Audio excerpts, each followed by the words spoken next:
Welcome, this is Wisconsin Shoe Guy, and today we're going to talk about why we want our top of the apron of our shoes to look like this. Yes, we're here to talk about pie crust aprons.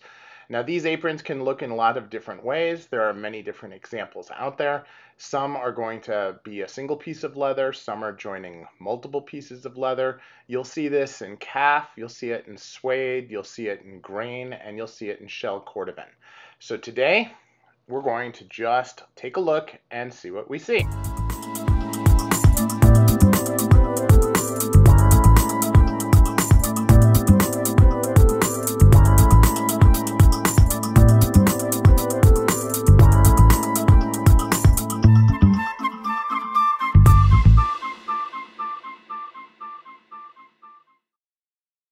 Hey, before we get started, I just wanted to point out that I've organized all my videos into playlists on my channel.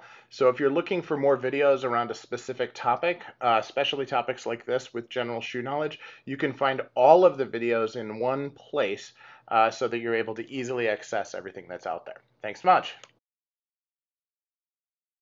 When we're looking at pie crust aprons, the question always comes to be whether or not the amount that you pay for it is really going to be indicative of the quality. Some shoes like these may be north of $1,000, and you are paying for that hand craftsmanship where somebody is painstakingly putting the shoe together. The apron is definitely part of that. This shoe here is also north of about $1,300. Now this has the stitching along the front, which is the Norvegies. That also requires a lot of investment. But you also have these shoes here that have a lower price point at about $360 that also have this beautiful pie crust on the top. So it doesn't require a heavy investment to get this, but they are different, and that's one of the things we'll explore today. So let's take a look at the different types of aprons that are out there. And forgive me for this, but I made up some of the names because I don't know what else to call them. So this is one that I call the tube stitch, where it just has the little tube above the stitching. It is stitched by hand, but it looks very different. These are called the rail stitch, and the first one has a pie crust too. You can see that it's two pieces of leather joined together and lifted up to form like a rail pattern. And this is a pretty common one among different split toe designs, as you can see. Now we also have just the regular pie crust version, and some of these, like these, are a single piece of leather, so it's not joining two pieces of leather. This one, I can't tell, but I think is also a single piece of leather. This one is a single piece of leather as well. Now we also have the hidden reverse stitch, and this is usually on the toe. So here you can see it's there. You can see a line there. Here it's almost completely hidden, right? So as you take a look, here's another one where it is a very, very fine line, but and here's another one where it basically disappears into the suede. Then you have just a regular reverse stitch where you can see the line very clearly, even sometimes stretched out a bit. And you can see there's a couple of examples here in Allen Edmonds where they have that. So we also have the toe where it's raised. Here you have a rope stitch on the toe. Here you have a side, it's basically like the rail stitch, but it's elevated. Here it's actually pie crust on the toe. And here it is as well with some contrast stitching.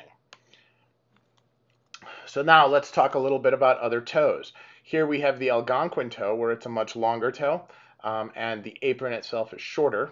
And you'll see this on a couple of different ones. Sometimes the apron is actually round instead of oval, as you can see here. So the more Algonquin it is, that is different. Now we also have French aprons as well. The French aprons are really where the apron itself is a piece of leather that lies on the top and is then stitched down. Most of these I find are machine stitched and not hand stitched. So that is a difference in quality that you'd be looking at as well, and wouldn't justify a much higher price. Now, of course, some of the big brands still charge for them. So let's get into the meat of this. What is the pie crust and what does it look like? You can see here that it has those little bumps in it as it goes around, and and it kind of brings everything together in one place. So that bumpy layer there is really what I consider to be the pie crust. Now there are lots of different versions of this, and the most complicated is this one that I started with, which is what they call a split rail pie crust. So here is a little bit from the website for the Ascot shoes, where this shoe came from. As we look at the shoe a little bit closer, you can see that this is actually has the two pieces of leather that are joined in, and then has the stitches around on the underside that actually create this pie crust. The pie crust is easier to see when it's a single piece of leather like this. And you can see that this is actually created from the tension in the stitching on either side. This is hand stitching. This requires a lot of effort and a lot of skill. Looking at skill, or speaking of skill, I ordered a pair of this type of pattern in Alden, like these. These are the 2210, and the wait on these was a year and a half. A long wait because they just don't have a lot of people in the factory that know how to do it. So what does this mean? This means there are a lot of different components to a split toe shoe, and these aprons are one of them, and it is not an easy one to understand. I have scoured the internet, I found all kinds of different references to it, and there is not a lot of clarity.